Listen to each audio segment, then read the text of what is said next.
Thiago. Hi, Nachi. Can you hear me? I can hear you fine. Can everybody hear both of us fine? Hello, Davi. I've taught Hi, Davi. He's great. hi A great everyone. controller, a great pilot. Tabita, Igor Malila. Celso from Manaus. Malila from China. Wow. Ooh. Hello, Colonel Sicasio. Hey, So Sikastu. we have people watching us from São Paulo all the way to China and Manaus and Rio too. Fantastic. Um, Hi, Thiago. Thank you for joining us again. Come on, thank you. Thank And you. it's an honor to have you here. I'm Natalia Guerreiro from the language section at São Paulo, at SRPM São Paulo. And I'm delighted to have Thiago here because he's an experienced air traffic controller, aviation English, and examiner, and a good friend of mine. So, That's hello, the best Shudão, part. Thalita. The best part, yes. Hey. Durante essa entrevista, como no anterior, eu vou falar um pouco de português de vez em quando, especialmente para resumir as respostas do Thiago, tá? Para quem tiver mais dificuldade de compreensão. Mas a gente tinha que fazer em inglês, um para dar a chance de praticar o listening e a outra para vocês ouvirem esse inglês maravilhoso que ele tem.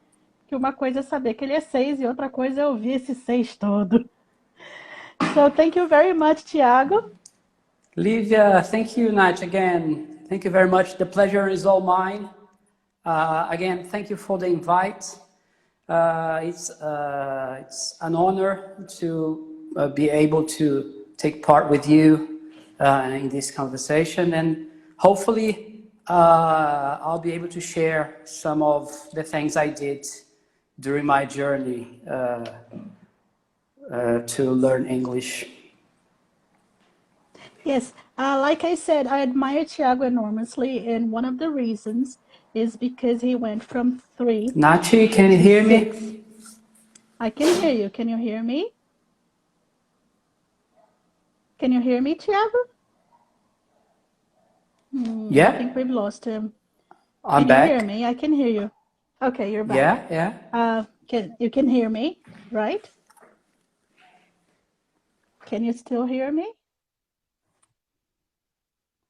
Oh no, we've lost him. Hi, Thiago. I think you're back now. Yeah, but I'm having trouble with my connection. Yeah. Okay. Okay. Guess it's fine now. Yeah, it is. Okay, good. How you will sing? So, like we said, he went from 3 to 6, and you can still watch the first live if you haven't seen it. It's not necessary to understand this one, but there is another one. And this time, he's going to go deeper in the detail of how he went from 3 to 6. Hello, Monique. Hello, Igor.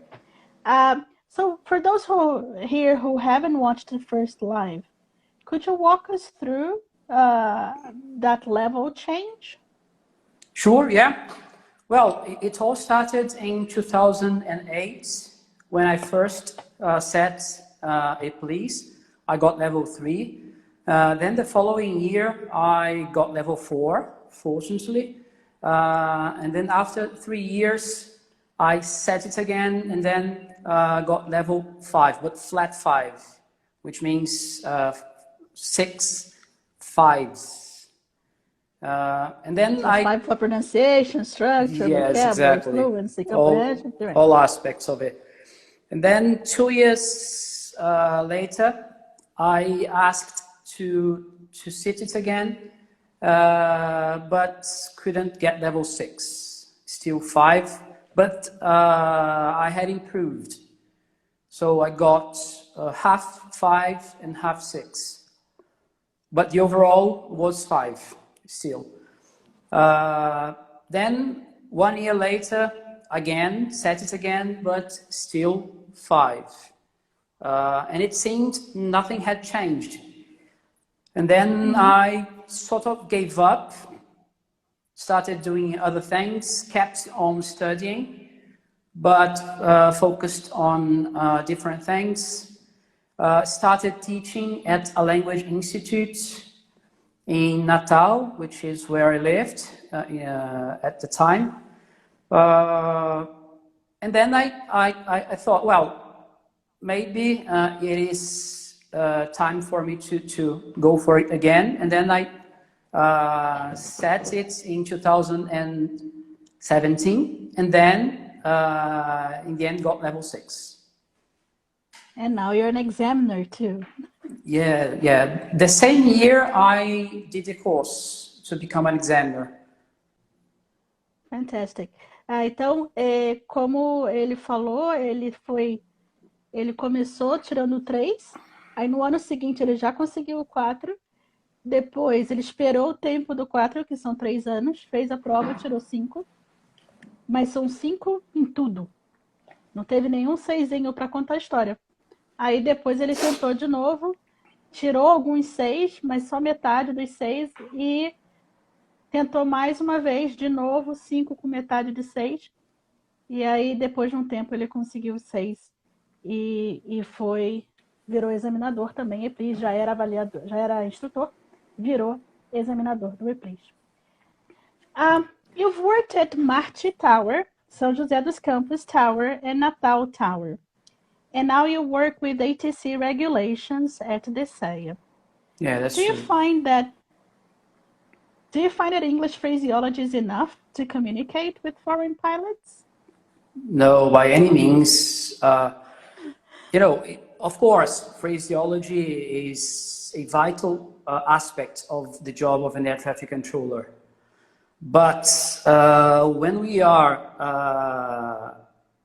when we exchange messages, phraseology itself is not enough. Most of the times, you have to use terms that are not written in a publication. So, and I'm not even talking about abnormal situations. I'm talking about day-to-day exchanges between pilots and air traffic controllers. So, phraseology is not enough. It's important. Yeah, no one can deny that. But we have to go beyond phraseology. Oh, I'm not saying that we should study how to order foods abroad or how to check in at an airport abroad. That's not it.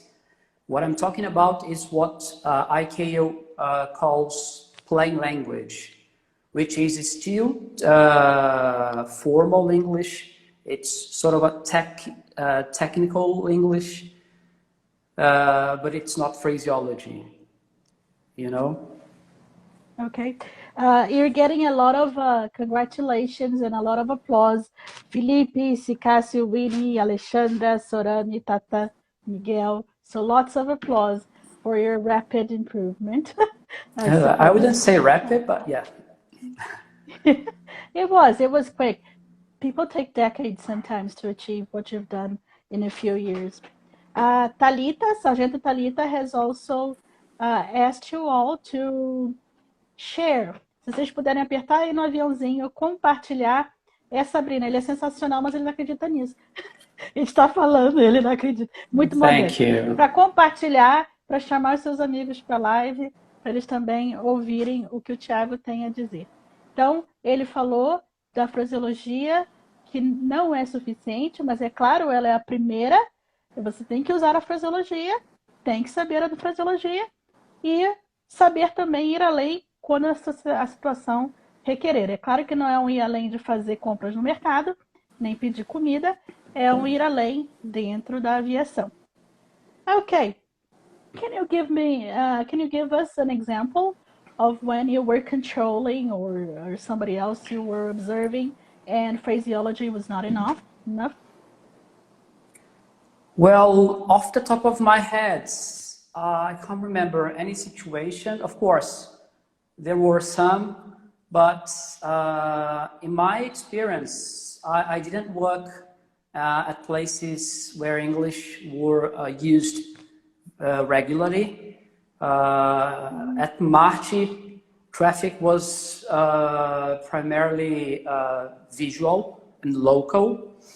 Then in São José, we had military traffic, mostly. But then, because of Embraer, lots of foreign pilots came in and out, and then I had the chance to speak a little bit more of English. But once I was in Natal, and although Natal is a military base, only in military aircraft, there is how can I call this? A training which is called Cruzex that involves pilots from different parts of the world, American pilots, Canadian pilots, but also pilots from South America. And then a formation flight was coming in, and they were in an emergency. And then the second pilot in the formation asked something very quickly, and he didn't use phraseology. So we couldn't understand what he said, and we just, because it was too fast, it was a jet plane, and we didn't have time to think, and in the end we cleared them to land. And when he heard, when we listened to the transmission, he said he was going to land on the other runway. You see, but he didn't use phraseology, so that's the reason why we couldn't pick that up. Cool. Yeah, there is phraseology for that, but if the pilot doesn't use it, then you need to understand it. And you see, he wasn't. His first language wasn't English either. So probably it's made matters worse. I don't know. Possibly. So in these war games, was it the only time, those military simulations, war games, was it the only time that the military pilots would speak English? No, it's not. It's not. I mean, pilots from Natal military base, they almost never speak English. It is only when pilots that come from different places within Brazil that we have the chance to speak a little bit of English. For example, pilots from São José, some of them use English when they come to Natal, but it's not very common. Okay, so that's a question from Cicácio, by the way. Então, ele falou que havia, sim, alguns pilotos que falavam inglês em São José, e Marte não, porque é mais o tráfego doméstico e militar. E em Natal houve uma situação na Cruzex de um jato que estava em emergência, falou muito rápido, não usou fraseologia padrão, e houve dificuldade de compreender, e tudo que ele queria era pousar na outra pista, mas foi difícil de entender pela falta do uso da fraseologia. Correto, Thiago? Traduzir direitinho? Yeah, perfect. Spot on. Okay. Thank you. So, Thiago, because I know you personally, I know that you're a husband. Okay, Macchiato wants to participate. Please don't. Oh, dear. Okay. Hello, dude. So,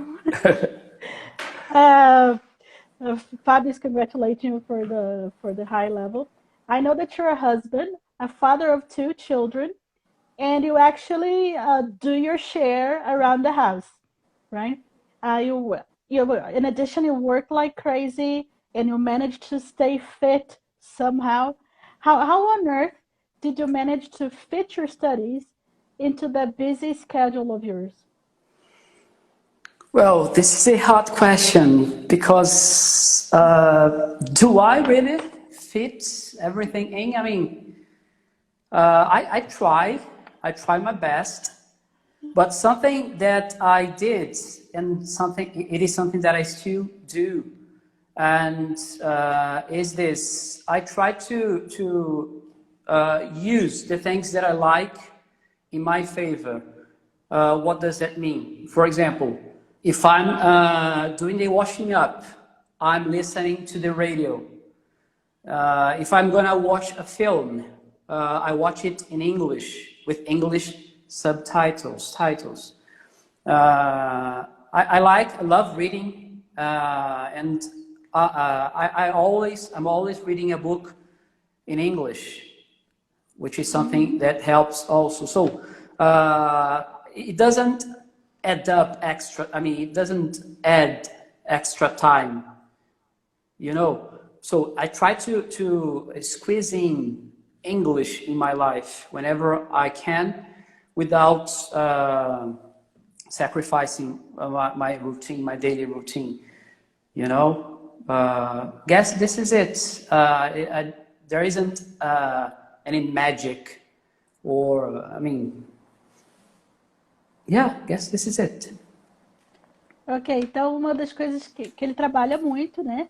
Ele é pai de duas crianças e ele é o pai que participa em casa, faz a parte dele, é marido. E aí como é que, né, ele lida com tudo isso, ainda faz exercício físico, enfim, e ainda estuda inglês. Então ele falou que ele faz coisinhas pequenas, né, que vão somando, né? Então ele, por exemplo, lava a louça. Aliás, Thiago é o melhor lavador de louça que eu já vi na minha vida. Se precisarem, pode chamar. Não, não, não, não, não, não, não. Então, ele lava a louça, mas ele ouve um podcast ou um rádio em inglês. Se ele está assistindo um filme, ele assiste um filme em inglês com o closed captioning lá, com a legenda em inglês. Se ele vai... O que mais que você falou? I read, listen to the radio. Ele gosta de ler. When I worked out, I used to read things about exercises in English. So things that I was interested in, I just read everything I could in English. Even my navigation app is in English. My computer, my mobile, everything is in English. Ele passou tudo para o inglês, celular, computador, o navegador do carro, tudo para o inglês, para ter aquela exposição sempre. E, por exemplo, ele gostava de ler, ele queria se informar mais sobre exercícios físicos, né? Que ele malhava bastante. E aí ele queria ler sobre isso e lia sobre isso em inglês, né? Tem muito conteúdo por aí em inglês, então ele aproveitava para ler em inglês. A Sabrina está dizendo, she's saying, I think we must be disciplined a little bit. And João was saying, I was wondering the same thing. How do you do it all? So, yeah. Yes, About exactly. discipline, did you have like a regular thing? Like, because you said you studied the grammar. Do you study? Did you study regularly or whenever it was possible? Yeah, there wasn't a fixed routine. Whenever I could, I just went for it. It was more of a using the opportunity, all the opportunities I had. You see, so I didn't have, so I have to do this part or this amount of exercises. No, it was nothing like that. Whenever I could, I had the time to watch a 3-minute video. I just did it, and then it helped. And also bite-sized units helped a lot. You see, so for example, I have this book here, which is one of the books I used. It's called Grammar Express Intermediate. So units are 4 pages long. So 4 pages, just that. The one I mentioned in the last live stream, Murphy's Grammar, 2-page units. So it's doable, it's doable. Mm-hmm. Okay. Helen, just wait a minute. I think we're going to talk about pronunciation in a moment, but great question. Só traduzindo aqui, ele não tinha uma rotina de estudos. O que ele fazia, por exemplo, esses estudos, não só ele se expunha muito à língua, como a gente falou antes, mas esses estudos aí de gramática, por exemplo, ele pegava gramáticas rápidas. Então, a do Murphy, que ele recomendou da última vez, que é Basic Grammar in Use, ou Elementary Grammar in Use. Thalita, se você puder escrever aí o nome, por favor, da Grammar in Use, do Murphy, Raymond Murphy. Ela tem 2 páginas. Uma é uma página de explicação, que pode ser até em português, se for a básica. E a outra é uma página de exercícios. Dá para você fazer num tempinho de sobra que você tem ali. E a outra era Grammar Express, correto? Qual é a editora dessa? Yes, Longman. Longman. Tem o nome do autor? Não. I'll write it here. Cool. Thank you. A Grammar Express também são 4 páginas, dá para fazer de forma mais rápida, tá? Então ele procurava isso. É claro que cada um aprende de um jeito. Tem gente que precisa de um método, de uma hora certinha para estudar, se comprometer com isso. Para ele funcionava da outra forma, de acordo com o tempo que ele tinha estudado. Yeah, Pedro says you're the best chemistry, physics and all teacher. Oh, Marjorie Flex and Margaret Bonner. Oh, I love not Flex. only that, let's not forget that I also studied at a language institute. So those were extra things I did just to help boost my learning process, to improve. Ok. Ele disse que ele fazia essas coisas como coisas extras, mas que ele também tinha as aulas regulares que ele fez tanto em curso de inglês, cultura, se não me engano, né? Yes, também com aula particular, que você fez uma época, né? Ok, cool. Então esse era o extra quando ele assumiu o aprendizado dele, a responsabilidade pelo aprendizado dele. Exactly. Ok. We're gonna go on. Gomes, I saw that you asked about teaching his kids. Would you answer that quickly? Have you tried teaching English to your kids? I have. Bia, which is a teenage girl, she's 13. She started studying English when she was 4. I tried, but it didn't kind of work. I don't know why. I mean, I tried, she tried, but in the end, didn't work. With Joaquin, which is a 5-year-old boy, I've been doing the same. I've been trying. We have a sort of routine, especially because he studies at a Brazilian bilingual school. And I'm the one in charge of the English lessons. And it's kind of working. What we also do is we watch cartoons together in English, but it's not teaching per se. Just exposure again, like you did to yourself, right? Exactly. Então perguntaram aqui como é que se ele ensina os filhos, ele tentou, não conseguiu, o santo de casa não faz milagre. Mas ele assiste Peppa Pig, não sei se é Peppa Pig, ele falou que era desenho, mas eu já imaginei a Peppa Pig. Yeah, absolutely. Definitely one of them. Com os filhos, então a exposição que ele fazia consigo, ele faz com os filhos também. So Helen said her son doesn't like the cartoons in English. Sometimes if they watch it in Portuguese and then in English, they know the story already and they like it. Yeah, and there is this, as they grow up, in the beginning, they don't care. They just watch it whichever way. But as they grow up, they start, well, can you change into Portuguese? I'm not understanding. Yeah, and this is the bad part. Yeah. Yeah. Mauro Macedo está recomendando o aplicativo de flashcards para as crianças. Também tem para adultos, se vocês quiserem usar o Quizlet, por exemplo. Você mesmo faz os seus flashcards e você pode jogar jogos. E eles usam uma teoria de aprendizado que é de repetição espaçada. Então, se você começa a acertar muito, ele começa a não jogar aquele flashcard para você. Se você está errando, ele joga com mais frequência. Então, o Quizlet tem jogos, serve tanto para criança quanto para adulto, que os jogos são legais. E a Thalita falou do Lyrics Training, para quem gosta de aprender com música, que você ouve a música e tem umas lacunas, e você pode botar o seu nível. Então, se for avançado, ele vai tirar mais palavras mais difíceis, e se for básico, ele vai tirar umas palavras mais simples. da música para você ouvir, tá? A Thalita escreveu aí o nome do Quizlet e Can I say que something mais que about eu... music? Yes. Yes, Diga. as you can see, I'm a musician, not a professional one, but I love music.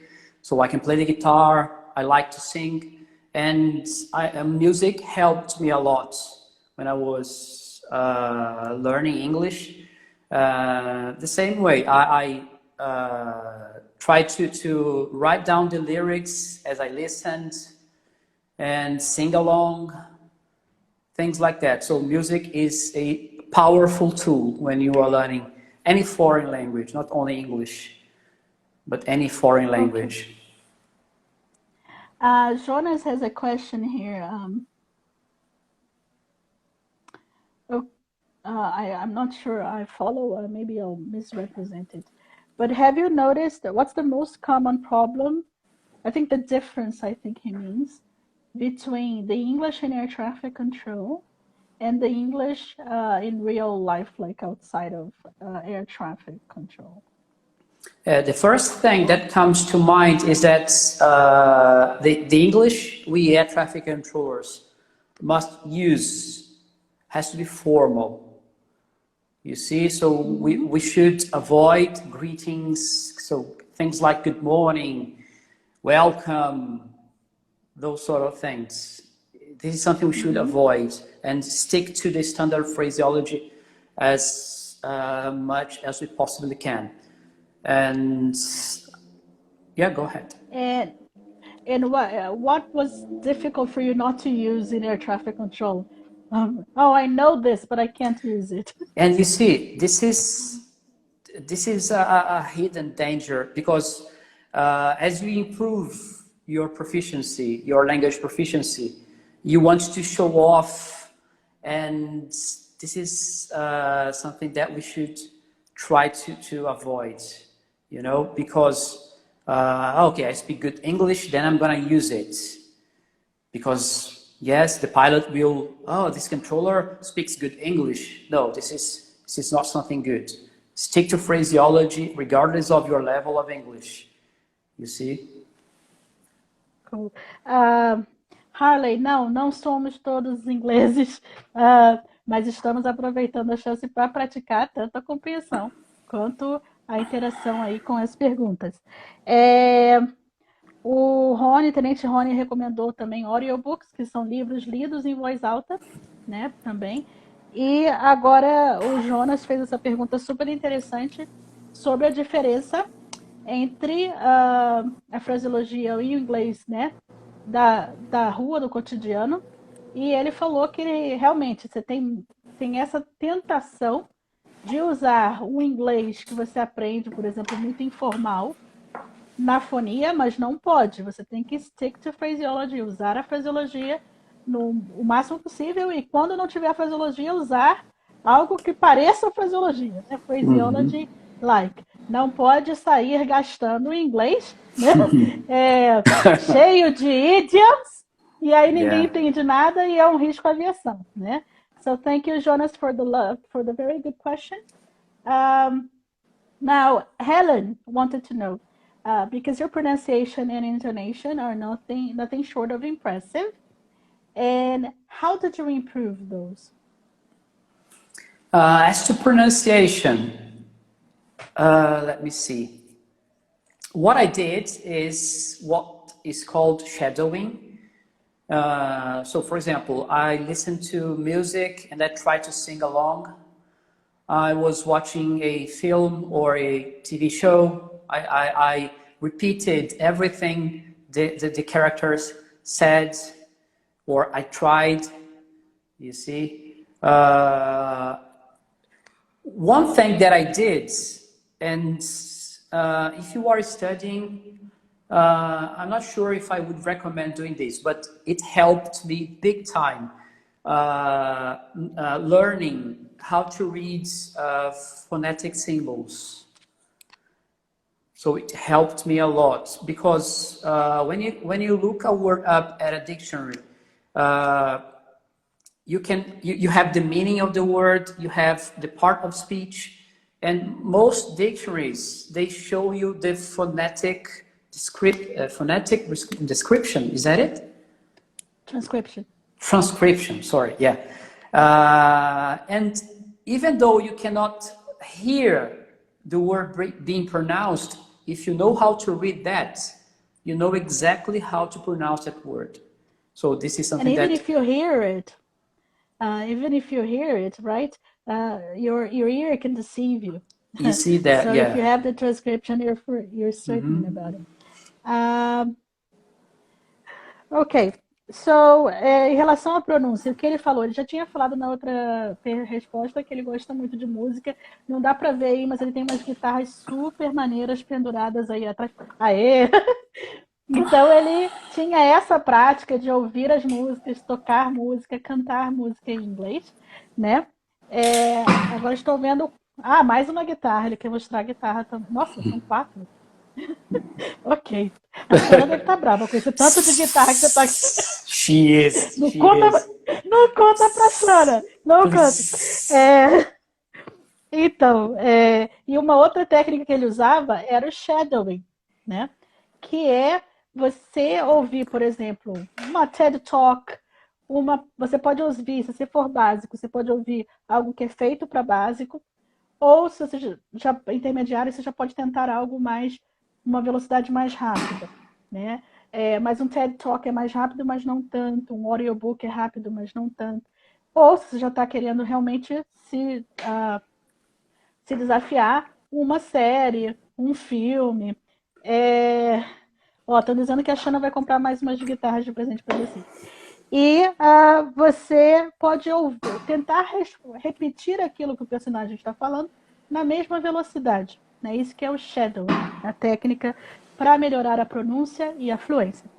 E ele também falou que uma coisa que ajudou muito com a pronúncia dele foi aprender os símbolos fonéticos.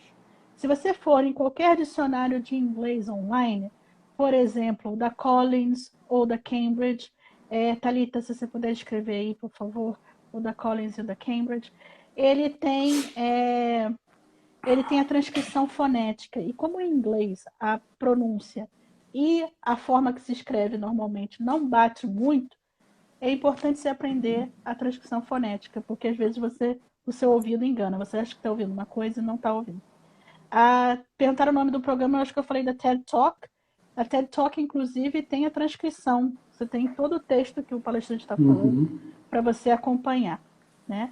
O Jonas está dizendo, ele é controlador lá na Marinha, em Aldeia. Exactly, Jonas, exactly. Que te dá muita autonomy.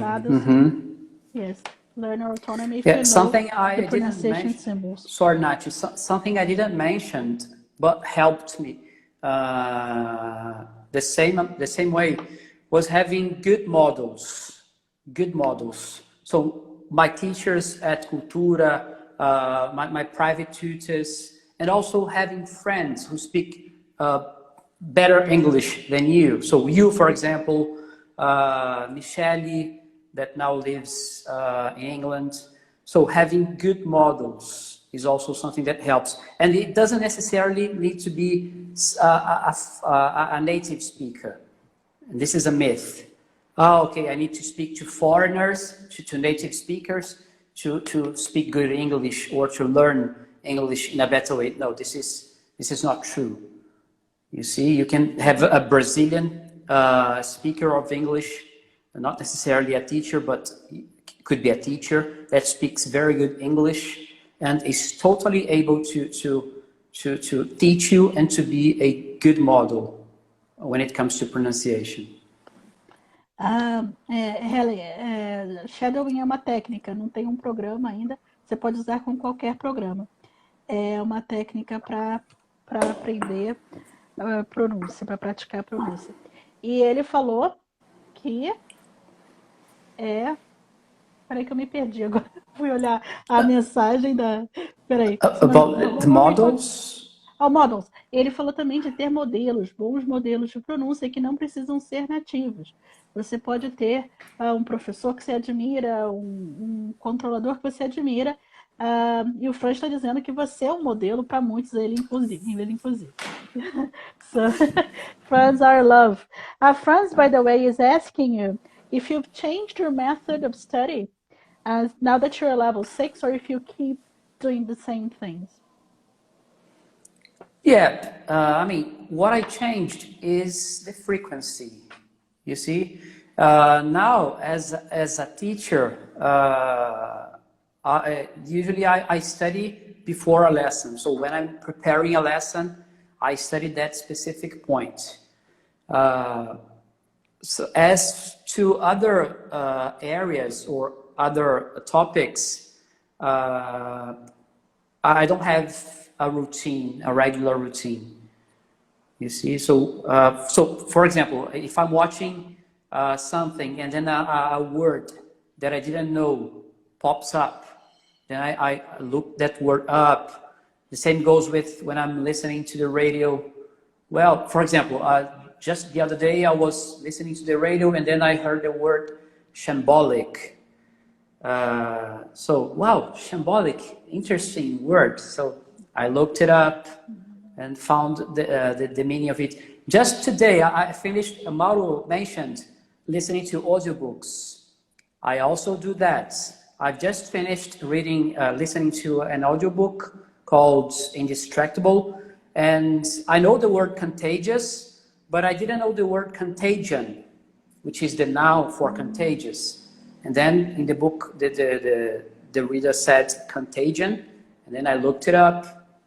But Franz, I don't have a routine, as I said. Only when I'm preparing a lesson that I study that specific point. Okay. You also studied for the CPE before that, right? I did, yes, but it wasn't steadily. I mean, I studied for a period and then I stopped, and then I resumed studying. That's how it happened. Helen says you were an awesome teacher at I CTP10. remember. Thank you very much, Helen Rivers. Helen Rivers. Oh, there's a song for her. Okay. Yeah. Yeah. Okay, that's something I never do for my students. I don't write songs for them. No, I didn't write a song. It's a song, an old song, and then she sang that song because of her name. Cool.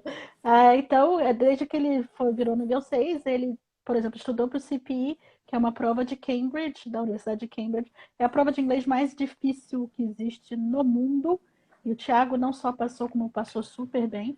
E aí ele fez um curso preparatório, estudou, mas ele não estuda regularmente agora. Ele ouve, vê alguma palavra nova, ele vai procurar, e é assim que ele tem melhorado a cada dia.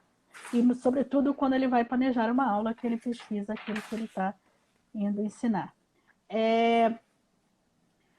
So, you've mentioned a few grammars that you used, English in Use and English Express.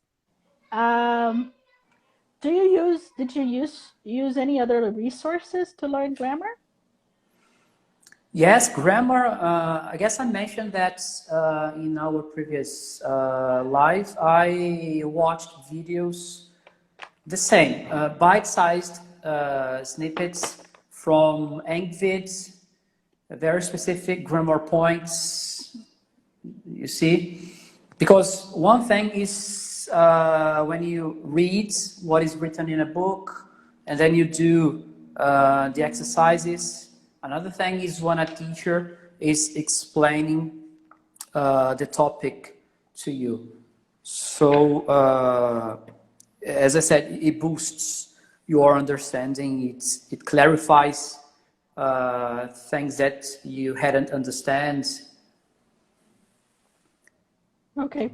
Então, ele, além das gramáticas que a gente já falou, ele também usava via vídeos explicativos, porque ele achava mais interessante, mais fácil de entender com o professor explicando. Então, tem, por exemplo, o Engvid, que eu escrevi aí para vocês, que é uma das formas que você pode ter explicações de gramática do inglês. Se vocês forem no nosso site bit.ly/amayonew, lá também tem outras dicas de vídeos que vocês podem assistir com explicações. O Thiago também está sugerindo o English in Brazil, da Karina Fragoso, esse é no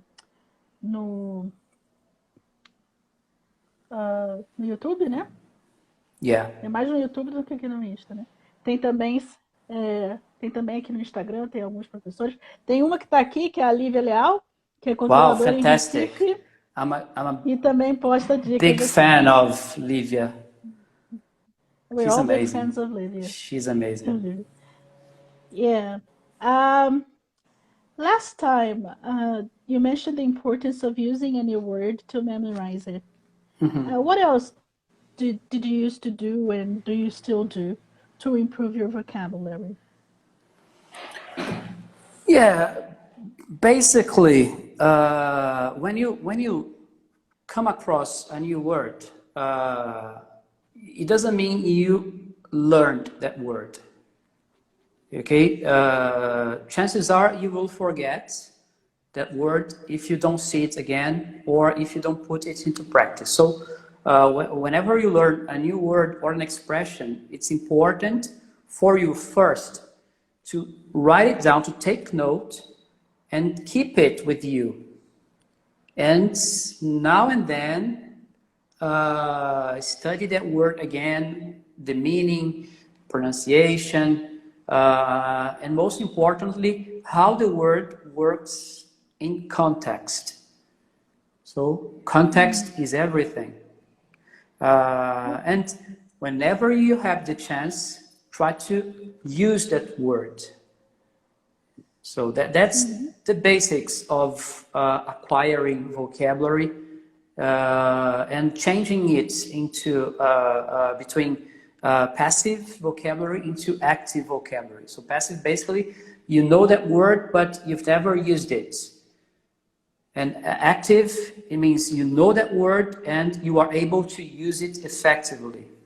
Not only words, but also expressions, idioms, phrasal verbs. It works with everything. Even something about grammar and structure. So the present perfect, the past perfect.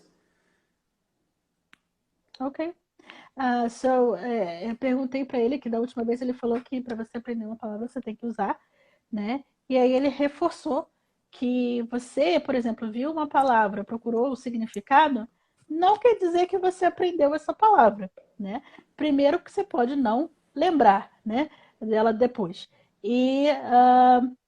Então você tem que anotar, você tem que se referir, olhar de novo para as suas notas em algum momento.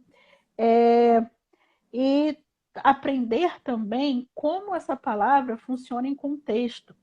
Não adianta você aprender uma palavra, nossa, a palavra é linda, mas não sabe pôr numa frase, não sabe como ela se combina numa frase, você não vai conseguir usar, né? Então você tem que aprender como. Pega os exemplos que tem no dicionário inglês, ou seja, o dicionário que não é bilíngue, ele costuma ter exemplos de frases bem simples, né? Esses que a gente falou, Cambridge, Collins, Longman, eles são todos online, todos gratuitos, e eles têm exemplos da frase em contexto, da palavra em contexto, ou da expressão, como ele falou, expressão idiomática, enfim.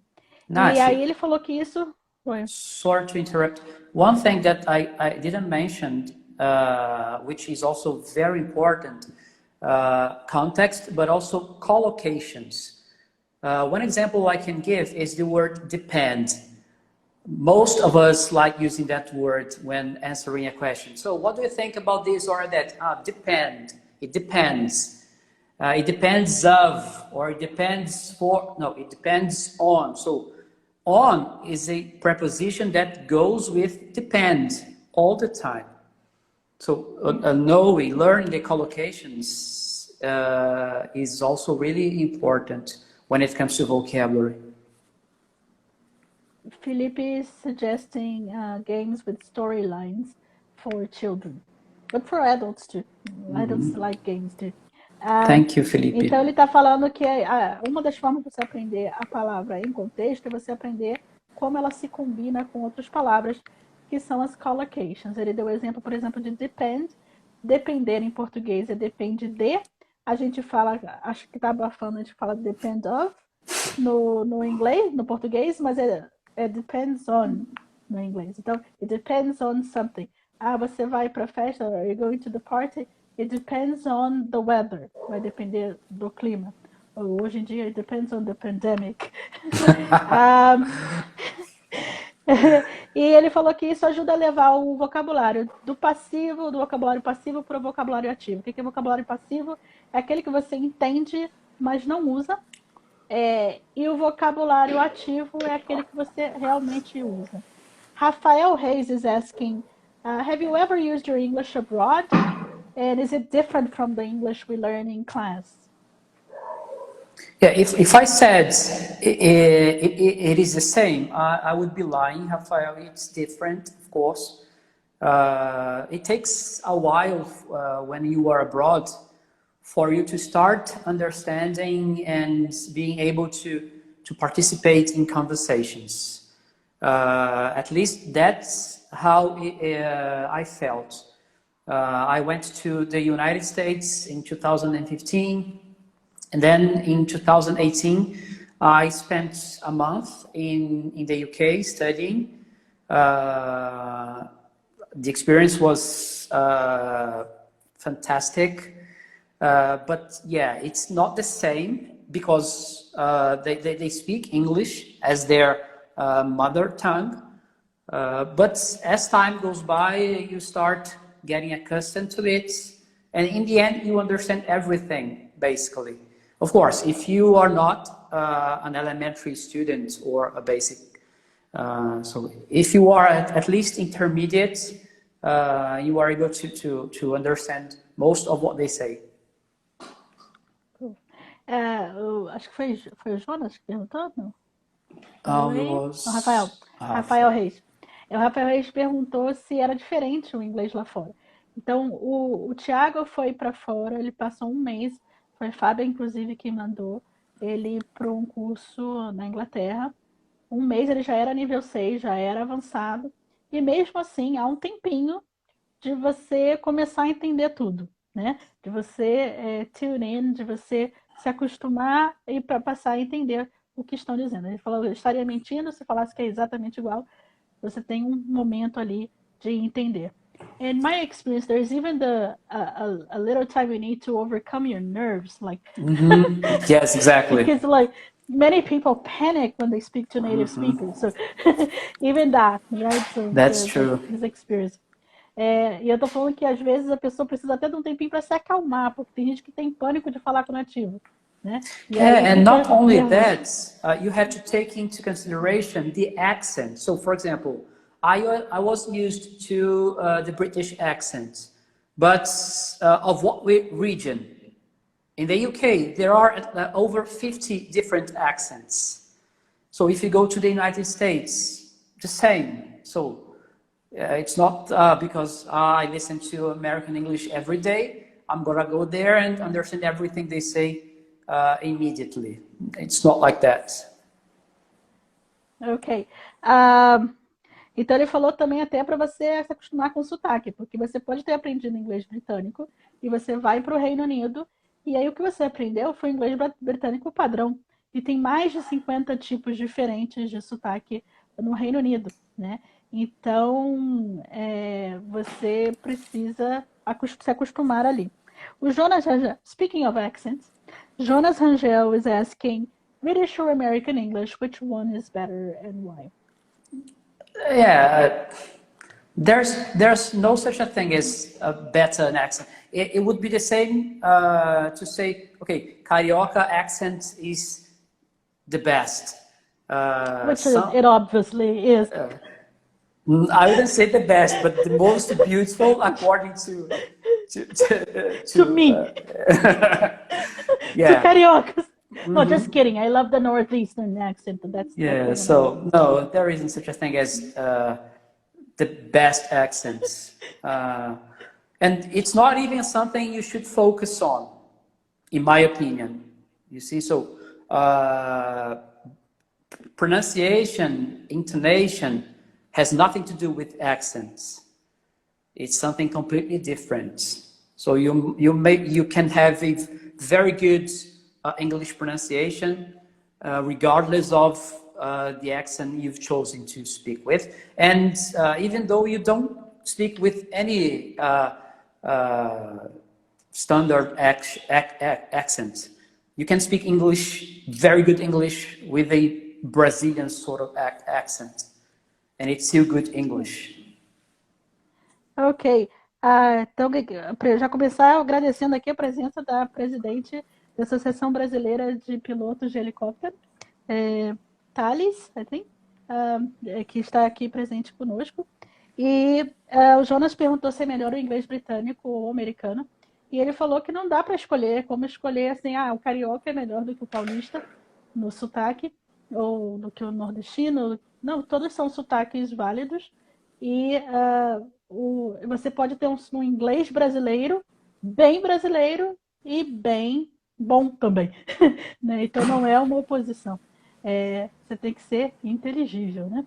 É isso que importa, você tem que ser compreensível. Okay, I think we are approaching the end of our live. Okay, we still have, I don't know if you have any other questions. Lívia is saying that your accent is part of your identity. You don't have to be ashamed of your accent. Beautiful, Lívia, that's it. Não precisa ter vergonha do seu sotaque, ele é parte da sua identidade. Muito brasileiro tem isso, eu vou falar com sotaque. Todo mundo tem o seu sotaque. Just in terms of improving listening, what would you suggest as the final question, I think? Final for me, anyway. Se vocês tiverem alguma pergunta, podem digitar aqui. Well, the most difficult question to the end, okay? Listening. Well, there are many things you can do to improve. One thing is, everything has to do with exposure. But only if you only listen without doing anything, it helps very little. So you should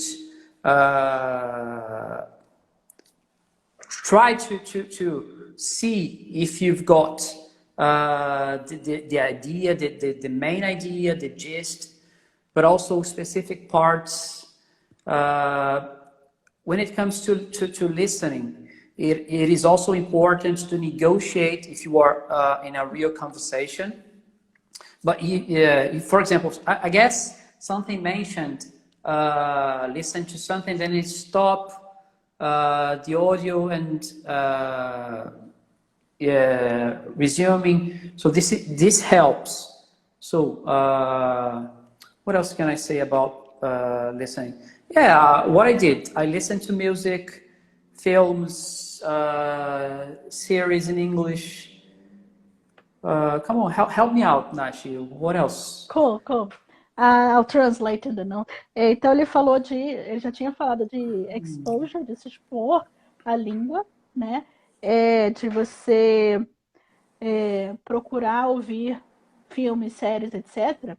Mas também se você só ouvir e ficar lá, né, achando que vai vir para você, não, você precisa fazer alguma coisa, você precisa conferir se você entendeu a ideia geral, ideias específicas, se você realmente entendeu o que foi dito.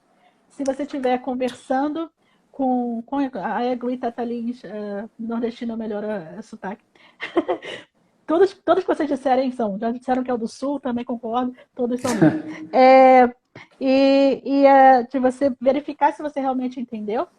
E se você tiver uma conversa, você negociar, né, o que está sendo dito. Se você tiver no controle, mais importante ainda é que você entenda. E você manifeste se entendeu ou não entendeu e tente entender. A técnica que ele falou de pronúncia, a técnica do shadowing, também acaba afetando a sua habilidade de compreensão. Você começa a entender como as palavras aparecem juntas na frase. Ela não aparece separadinho, uma palavra a cada vez. Yes. E aí você começa a ver como é que a pessoa fala aquilo rápido. E aí a próxima vez que você ouvir aquilo rápido, você já vai entender mais fácil. One thing that doesn't help at all is asking for people to speak slowly. or if the teacher speaks slowly just for you to understand. Yeah, in the very beginning, it may help, but at a certain stage, you should avoid asking people to speak slowly because it's not natural. Então ele falou que uma das coisas assim, no início a professora vai falar com você devagar, porque você precisa, mas com o tempo você precisa realmente entender que as pessoas vão falar rápido normalmente, né? E aí você tem que acostumar a entender aquilo na velocidade. Mauro has asked a Isso. question. What do you mean by English lessons? I mean, attending a regular course, hiring a private teacher? I think like Helen was talking about Duolingo, so using English to learn other languages, I think. Really? Yeah. Wow, that would be amazing. I mean, to learn Spanish through English. Yeah. That would be nice. Yeah, it's an extra way of practicing it. I Yeah, never tried, but... I've got friends who studied Hebrew, and there's a lot of material to teach English speakers Hebrew, but not many materials to teach Portuguese speakers Hebrew. So in the end, they used English books to learn Hebrew. Então, assim, às vezes você precisa usar o inglês para aprender uma outra língua, né? Por exemplo, hebraico tem pouco material em português, aí você tem que usar o inglês para aprender. Have you ever had an air traffic emergency in English? I think it was Jonas. Not an emergency. It was a situation on the ground. The pilot was having trouble with the steering wheel, and nobody could understand. And I helped solve the problem, but it wasn't an emergency. Yeah, there was the situation I mentioned during Cruzex. The aircraft was in an emergency. And then I had to use, everything was in English during the training. Apart from that, no, never. Ok, então ele falou que sim, já teve emergência, teve aquela que ele contou da Cruzex em inglês, e teve outra que também o piloto estava com problema com a... Eu não sei traduzir isso. Com o manejo, como traduzir? It's the landing gear, the nose gear. Ok. With the problem with the nose direção, gear. Né? Yeah. Problema com a direção do trem de pouso da frente. E aí ele precisou ajudar o controlador ali com o inglês. E para todas as outras necessidades, temos o bit.ly/anayonu. Lá também temos exercícios mensais de compreensão, fora a avaliação mensal, que também tem exercício de listening. Temos gramática, vocabulário, pronúncia, tudo isso. Temos também exercícios com música. Essa quinta-feira vamos ter depois de amanhã. And people are studying even other languages. Fantastic. Italian, Spanish, French. Fantastic. Bequilha. Thales is translating. Thank you.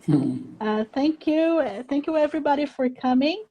And thank you, Thiago, especially for sharing your knowledge and experience Thank you, with us. Nachi, again. And I promise I won't tell Shanna that you have 4 guitars. And she knows, she was here. She lives there, right? Yeah, my goodness. Okay, thank you very much. Thanks, everyone. See you again. See you for the next live.